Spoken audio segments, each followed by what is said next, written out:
Yes, everybody, welcome back. My name is Stephen Howson, and this is 5 things that we learned watching Manchester United against Istanbul in the Champions League. In at number 1, more home joy in Europe. If only United could recreate a European form in the league, things would be a lot different for Manchester United. We are now 7 games with consecutive wins, amassing an aggregate score of 24-2. I think it goes without saying that United at home in Europe are looking very, very tasty and quite formidable for anybody that we come up against. The biggest issue for United, clearly, is replicating that form on multiple fronts and certainly domestically in the Premier League. More recently, though, as we've seen, Manchester United absolutely swept aside probable favourites for that game, RB Leipzig, with a 5-0 demolition. And last night we saw United stick 4 past Istanbul Basaksehir, capped off nicely with a great counter-attacking goal from Dan James. European football isn't an issue for United. Managing all multiple fronts at the same time is what seems to be the issue. But as it stands, United are sitting pretty at the top of the group. Long may it continue. Number 2, Fernandes is on fire again. Now, you might be sitting here going, Christ, change the record, Steve. But ultimately, many times that we've sit here to do 5 things, Bruno Fernandes has been on fire. And his numbers are phenomenal. If you'd have told me that we was going to get a striker that put these sorts of numbers up, I'd have been flabbergasted. There's a lot of people putting emphasis on the penalties that he's taken, but they either genuinely do not watch him or they're just assuming that a lot of this comes from penalties, which he's not actually had that much of. Yesterday, the performance from Bruno Fernandes didn't include a penalty. It included an absolute rocket from the edge of the box, and it included him being there on the spot, as he's allowed to be as a number 10, to put the ball in the back of the net. And I thought that his second goal really sort of encapsulated what was good about Manchester United's performance against Istanbul. We saw loads of crosses from Telles, and we saw Cavani's movement being fantastic. And I think those two things combined, Cavani's movement on the goalkeeper with a dangerous cross from Telles, was the reason why the keeper spilt it. And then Bruno Fernandes, being in the dangerous areas that he was there for the simplest of finishes that he's probably going to have this season.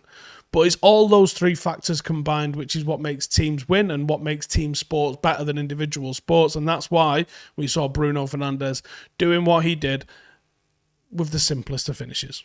Now, since the start of last season, Fernandes has been involved in 16 goals with 11 goals and 5 assists in European competition in just 14 games. 16 goals in 14 games in European competition. He's also now managed to hit 20 goals for Manchester United in just 35 games, which is fewer than any other midfielder in the club's history. Listen, this kid is legit. I was one of the ones that was like, look, all right, yeah, he looks good. To be fair, he does look good. Those numbers at Sporting, they're fantastic numbers. There's not a prayer he's going to put those numbers up in the Premier League. But he is. His numbers are absolutely phenomenal, and long may that continue.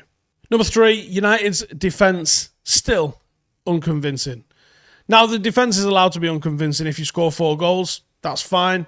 And sometimes I think that you have to allow certain things in a game to allow other things in a game. You can be a little bit more defensively fragile to allow you to attack with more freedom. You can be a little bit more defensively open because when you get the ball at the other end of the pitch, you guys are so attacking.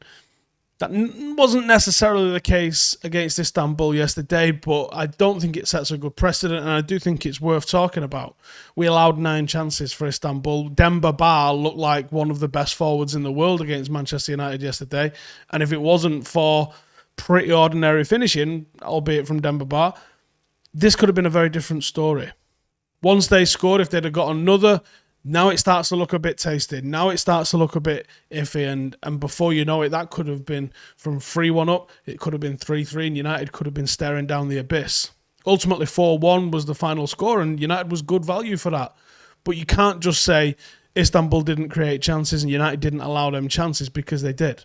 Again, Demba Ba had a really good game.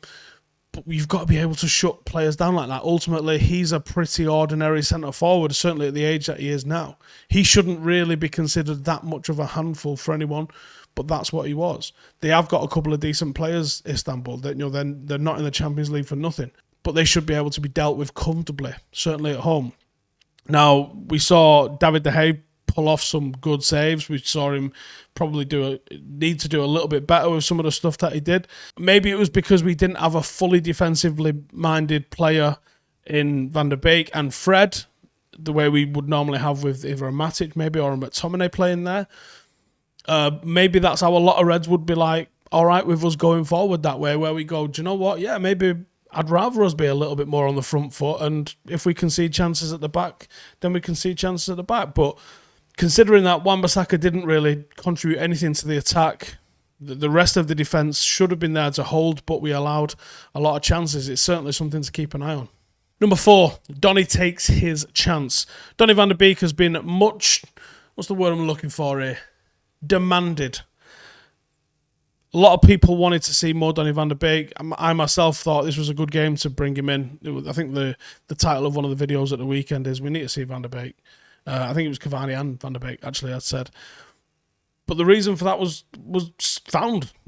It was, we wanted to see the ball played forward. What we saw was the ball played forward. It was excellent. Him moving position, moving the ball side to side, moving it back and forward was just something that we've not had in the team for a long, long time, it seems. His connection with Bruno Fernandes, considering the limited time that they played together, looked fantastic. I'd like to see more of that against Southampton this weekend. He completed 100% of his attempted dribbles. He had 88% pass accuracy. He took 73 touches in total, and he created 2 chances in midfield from deep. He's proven, I think, to be a fantastic option when you want something a little bit different in midfield. And I hope Solskjaer's got the bravery to play him in games where we expect to have 60+% possession. This is the guy that you need.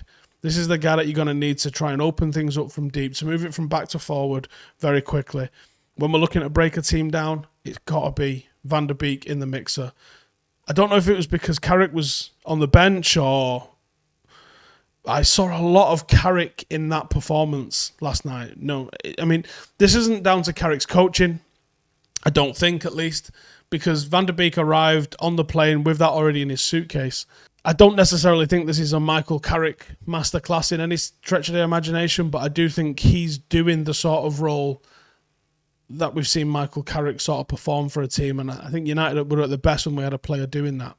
It's who plays alongside him is the $1 million question. And finally, 9 points down, 1 to go. It is generally considered that 10 points is enough to graduate from the group stage in the Champions League, and I think United are going to be looking back on that game in Istanbul saying, do you know what? We should have beaten them. We should have at least pulled a point out of that game.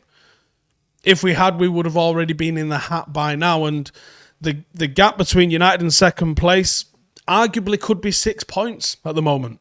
United should already be in the hat for the next round. Group H, considering we thought this was a bit of a group of death, has not been that in the slightest. Now, the job isn't done. United could very likely lose both of our next 2 games without a problem, but we should be aiming for top spot. We should aim to go to Germany and get something out of Leipzig, and we should aim to try and get something out of Paris at home. And I think a win and a draw should be what United are accepting at the very least, I would say. And I think that'll be enough to top the group, probably more than enough to top the group. And in that case, United are going to get a more favourable draw in the next round. But that's what we need to be doing. We started off this group like a rocket. And I think if everyone would have said, yeah, United will have 9 points after 4 games, I think most of us would have probably gone, all right, so we've managed to beat one of RB Leipzig or Paris, and we probably took 6 points from them Istanbul lot, didn't we? Yeah, that's how it went down. Obviously, that wasn't how it went down, and we've took some big scalps so far. It's now time to finish the job, get a couple more big scalps. There's no reason why United couldn't get another 2 wins. After the performances we put up against both sides, I think it's possible, if not probable. So I'd like to see United go out with this one in a bang, and let's make it a real campaign to remember in Europe. You don't necessarily have to be the best team in Europe to get your name on a trophy at the end of that. We've seen that multiple times. This might be a season where that could happen for United. Anyway, that is it for me this week. Cheers for tuning in. Make sure to subscribe if you're new around here. And if you'd like to support the channel and check out the Patreon group, the link for that is in the description below. There's extra content. And if there's any transfer news as we approach transfer season, that we get flung in there as well. But cheers for tuning in. I'll see you guys in the next one. Laters.